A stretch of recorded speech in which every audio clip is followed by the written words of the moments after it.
A entrevista diária do ministro da Saúde, Luiz Henrique Mandetta, teve um tom um pouco diferente nesta sexta-feira. O clima político acabou dominando.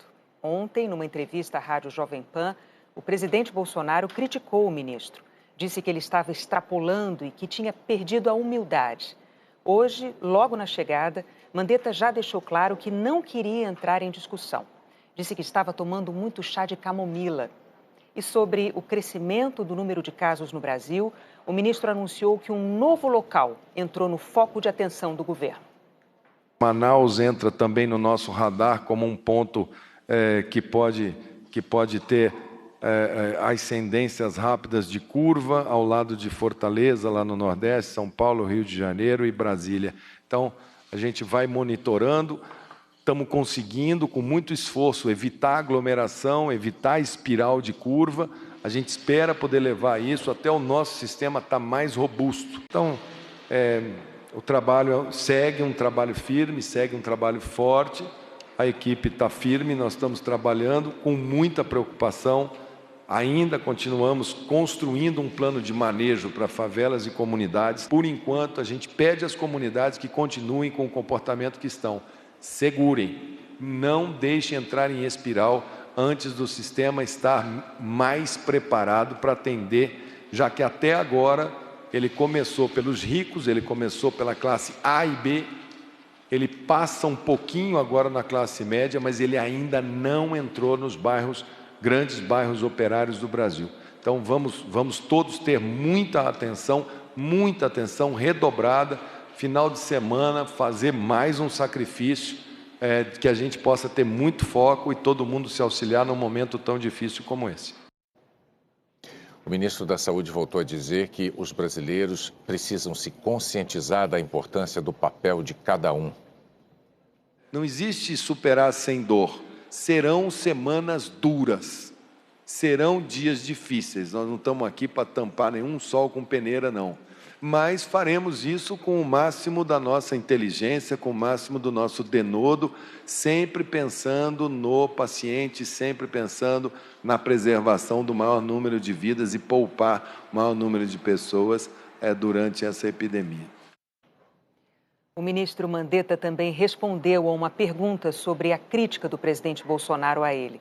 Disse que não está desconfortável e que, como médico, está propondo o que considera ser o melhor tratamento para o Brasil, que chamou de paciente.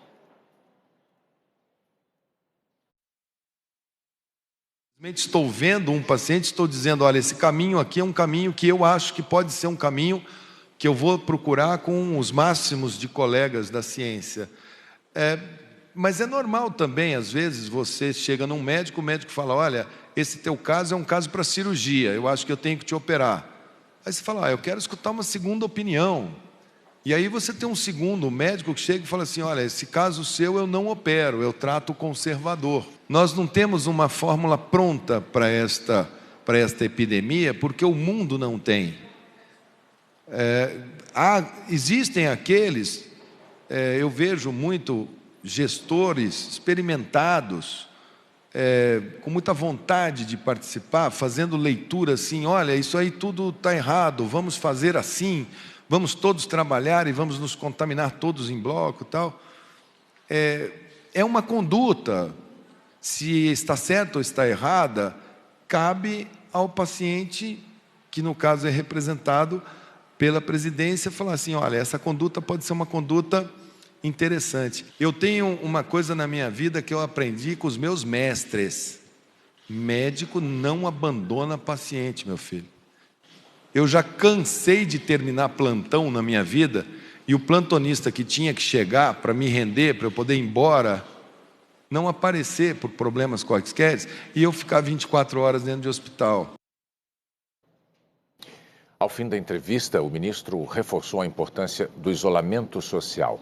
Ele disse que o fim de semana é sempre um desafio maior e fez um apelo aos brasileiros para que sigam as recomendações dos governadores. Olha, nós recomendamos que as pessoas, todas elas, atendam às recomendações dos governadores dos seus estados que têm os melhores números e os melhores indicadores para propor as suas medidas. que cada um faça aquilo que a sua consciência e aquilo que é uma situação que está aí. O que é da minha responsabilidade é dizer: temos uma doença infecciosa, respiratória, viral, que transmite, que o vírus é competente. Se juntarmos, vamos fazer contaminação um dos outros. Alguns não terão absolutamente nada, nem saberão que tem a doença, outros terão formas leves. Um número expressivo terá uma doença que vai levá-los ao hospital, e um número vai levá-los à CTI, e um número vai a óbito, ponto. No momento não tenho vacina, ponto. No momento não tenho um remédio que eu possa acreditar que usando esse remédio em larga escala eu consiga tratar, ponto. No momento não tenho testes que eu consiga fazer na velocidade que eu poderia imaginar um país dessas dimensões para correr atrás do paciente contaminado, ponto. A história natural desta doença, ela está sendo escrita pela sociedade. As sociedades que conseguiram um código de funcionamento muito restrito, conseguiram passar sem ter a espiral alta. As que tiveram maior volume de movimentação tiveram a espiral alta e fizeram graus diferentes de colapso. Quando se faz o colapso, a economia sofre muito mais do que quando se controla. Porque quando se tem um colapso, não tem outra alternativa a não ser uma quarentena horizontal, que nós não experimentamos no Brasil. Aos que destilam ódio, os que destilam fake news, calma um pouco, deixa as pessoas respirarem um pouco, depois, mais para frente, faz um pouco de fake news, em vez de postar 10 fake news por dia, posta 2, aí ele alimenta sua necessidade da fake news, já ajuda.